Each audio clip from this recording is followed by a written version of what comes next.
بعض اوقات اس وجہ سے یہ ہماری پولیس میں ایک فلاح ہے، ایک ان میں ایک ایرر ہے۔ کون سی ایرر ہے جی؟ ان میں یہ ہے کہ کرائم سین والے جو ہیں، پولیس جب تب تک لاش کو اٹھانے نہیں دیتی جب تک کرائم سین والے نہیں پہنچ جاتے ادھر۔ پولیس اس وقت تک کوئی کاروائی نہیں کرتی جب تک کرائم سین والے ادھر تک نہیں پہنچ جاتے، جس وجہ سے پوسٹ مارٹم میں ڈیلے ہو جاتا ہے، ایف آئی آر میں بھی ڈیلے ہو جاتا ہے۔ اس میں رپورٹ کرنے کی بات ہے کہ تھانہ، بڑی عجیب سی بات ہے جی کہ تھانہ جو ہے وہ 2 گھنٹے کے فاصلے پر ہے، یا تو اس کے قریب چوکیاں بنا دی جائیں یا اس قسم کے انتظامی معاملات کو درست کیا جانا چاہیے۔ بیل بعض اوقات جو ہیں delay in F I R جو ہے وہ 21 دن، 22 دن یا 7-8 مہینے کا بھی ہوتا ہے وہ، اور وہ ان آرڈینیٹ ڈیلے ہوتے ہیں۔ بعض اوقات 1-2 گھنٹے کا ڈیلے ہوتا ہے، اور وہ جو ہے اس میں بھی جو ہے وہ ان آرڈینیٹ ڈیلے ہوتا ہے، یا بعض اوقات آدھے گھنٹے کا یا 1 گھنٹے کا ڈیلے ہوتا ہے، جبکہ پولیس اسٹیشن جو ہے وہ جائے وقوع سے 20 منٹ کے فاصلے پہ ہے۔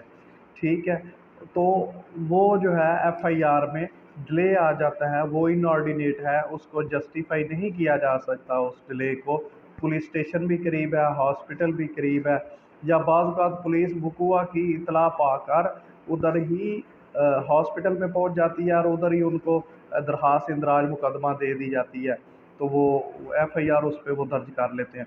تو اس میں ایف آئی آر میں ڈیلے جو ہے وہ اگر جسٹیفائی ہو جائے تو اس کا نقصان نہیں ہے۔ اگر وہ جسٹیفائی نہیں کر سکے، آپ کے پاس کوئی وجہ ہی نہیں ہے کہ ایف آئی آر میں ڈیلے ہو، تو پھر جو ہے وہ نقصان دہ ہوتا ہے۔ پھر ایک بات جو میں عرض کرنا چاہتا ہوں کہ بیل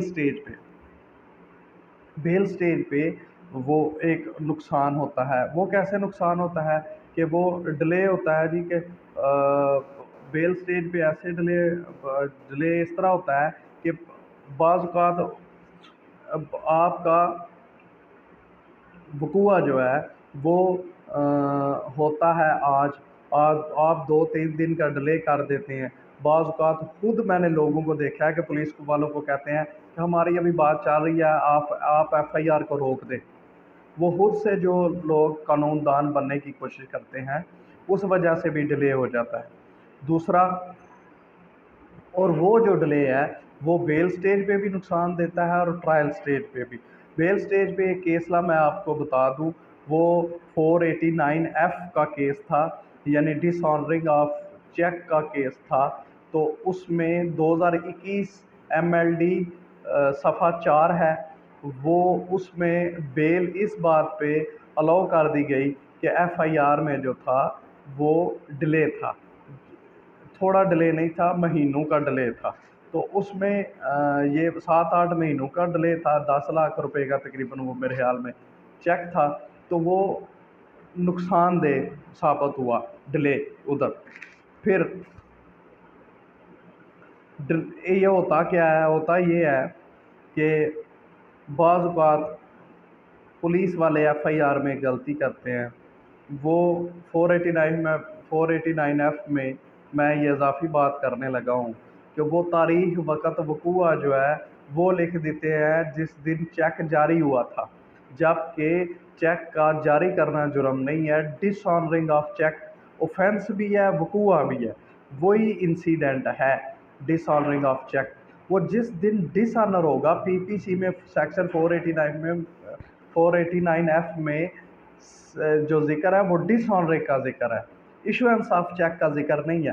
ڈس آنرنگ جو ہے وہ انسیڈنٹ ہے، جس دن ڈس آنر ہوگا، جس وقت پہ ڈس آنر ہوگا، وہی تاریخ وقت وقوع جو ہے وہ لکھا جائے گا، کہ وہی ڈیٹ آف اکرنس لکھا جائے گا، وہی ٹائم آف اکرنس لکھا جائے گا۔ پولیس والے بعض اوقات غلطی کرتے ہیں، اور جس مہینے میں چیک جاری کیا ہوتا ہے اس مہینے کا لکھ دیتے ہیں، یہ بھی ایک غلط بات ہے۔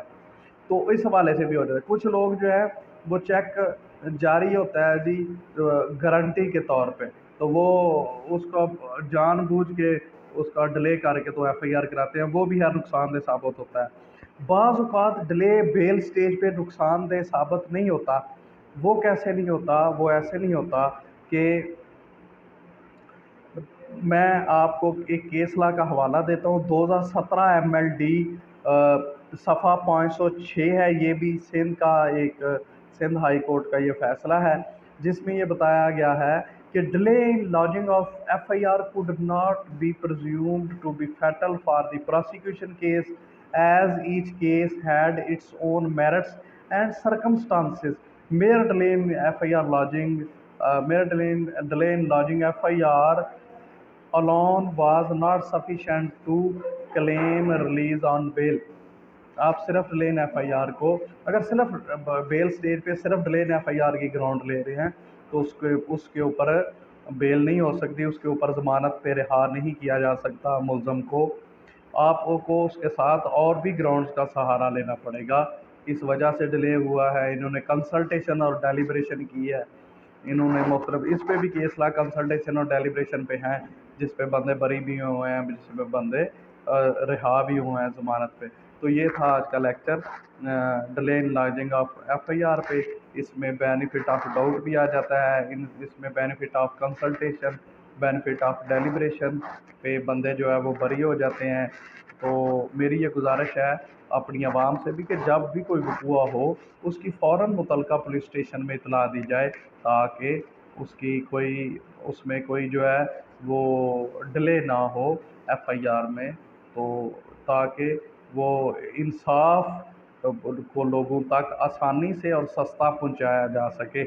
یہ لوگ خود سے غلطی کرتے ہیں، لوگوں سے بھی میری اپیل ہے کہ یہ غلطی نہ کیا کریں، خود سے قانون دان بننے کی کوشش نہ کریں، بلکہ قانون دانوں سے مشورہ کیا کریں، تو اور فوراً اطلاع کسی بھی وقوع کی پولیس اسٹیشن میں دیا کریں، تاکہ اس کی فوراً FIR درج ہو جائے، اس کے بعد تفتیش شروع ہو جائے۔ تو یہ ایک فائدہ مند چیز ہے، اس جلد سے جلد جو ہے وہ انصاف لوگوں کو مل سکے گا۔